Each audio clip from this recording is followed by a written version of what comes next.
Hi అండి. Welcome to my channel Joshi Veeravalli. మీరు first time కనుక నా ఛానల్ చూస్తున్నట్టయితే సబ్స్క్రైబ్ చేయండి, లైక్ చేయండి, షేర్ చేయండి.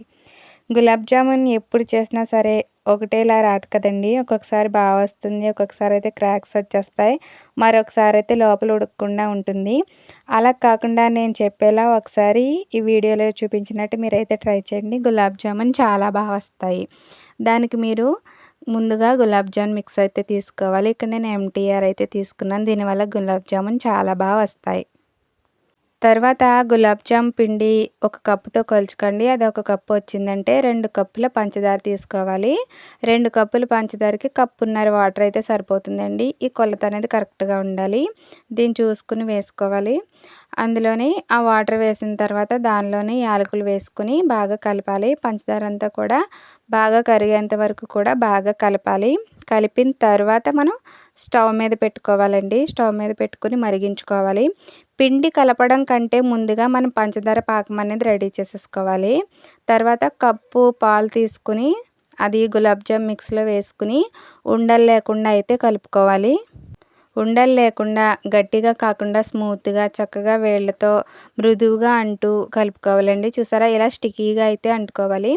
చపాతీ పిండిలాగా గట్టిగా అయితే కలుపుకోకూడదండి. గులాబ్ జామున్ గట్టిగా వచ్చేస్తుంది.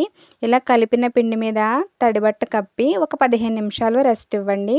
అలా ఇస్తే గులాబ్ జామ్ అనేది ఆ పిండి అనేది గట్టిగా అవ్వకుండా మెత్తగా ఉంటుంది. దానివల్ల గులాబ్ జామ్ కూడా చాలా బాగా వస్తుంది. లోపల మృదువుగా ఉంటుంది. గులాబ్ జామ్ కూడా లోపలంతా కూడా చాలా మెత్తగా వస్తుందండి.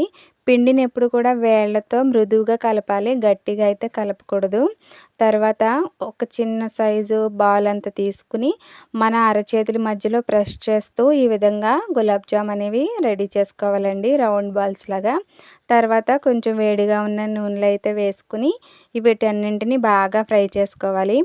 బాగా హీటుగా ఉన్న ఆయిల్ అయితే వేయకూడదండి. అలా వేస్తే గులాబ్ జామున్ పగిలిపోతాయి, లోపల ఉడకకుండా ఉంటుంది.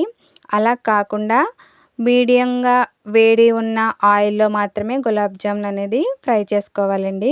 ఇదిగో ఇక్కడ చూపిస్తున్న విధంగా గోల్డెన్ కలర్ వచ్చేంత వరకు కూడా బాగా ఫ్రై చేసుకోవాలి. చూసారా, ఈ గులాబ్ జామున్ ఎక్కడ కూడా చిన్న క్రాక్ లేకుండా ఎంత బాగా వచ్చాయో. వీటన్నింటినీ మనం ముందుగా తయారు చేసి పక్కన పెట్టుకున్న షుగర్ సిరప్లో అయితే వేసి ఒక 15 నిమిషాలు పక్కన పెట్టుకోవాలండి. తర్వాత ఒక అరగంట సేపు గులాబ్ జామున్ని ఆ జ్యూస్లో బాగా నాననివ్వాలి. తర్వాత కట్ చేసుకుని నా దగ్గర ఐస్ క్రీమ్ అయితే ఉందండి, దాంతో అయితే తిన్నాము పిల్లలు మేముని. గులాబ్ జామున్లోకి ఐస్ క్రీమ్ చాలా టేస్ట్ ఇస్తుంది. ఒకసారి మీరు అయితే ట్రై చేయండి, చాలా బాగుంటుంది. నా ఛానల్ అయితే ఫాలో చేస్తాను.